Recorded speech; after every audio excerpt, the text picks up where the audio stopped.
Anyone who is asked to make a list of musical instruments will surely place the violin close to the top of it. Its clear tones are familiar with everyone, and its versatility has become to make it the leader of the orchestra. So today I am here for you guys to teach how this violin works and what is the most ever high paid violin ever bought from a person, and many facts about violin. So let's jump right into the video. So by the way, my name is Taja from Learning Clubs to amplify your influence on online education. The violin is nearly the one of the instruments that we can dance to. Most traditional dances rely on the accompaniment of the fiddle. In medieval times, minstrels with stringed instruments were a familiar sight.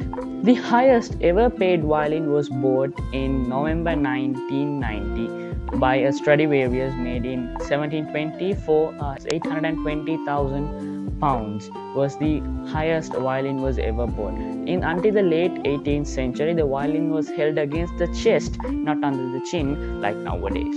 The trembling effect used for sad music is obtained by just sliding the fingers along the strings, and the short, snappy sound used to conjure up lighter moods are made from plucking the strings. This can make an impression of dancing or raindrops. In recent years, the violin has become a feature of modern, popular and jazz music. Many pop and rock artists have abandoned synthesizers in favor of orchestral arrangements for massed violins to create a softer effect. Sound is produced from strings by bowing or plucking. This makes the air inside the body of the instrument vibrate and amplify the sound, which is known as resonance. 4 strings are stretched from the bottom of the instrument over a raised bridge and held in position by pegs at the end of the fingerboard. The violin is twisted by these pegs to slacken or tighten the strings. High and low notes depend on the size, the thickness and the tension of the string. The short,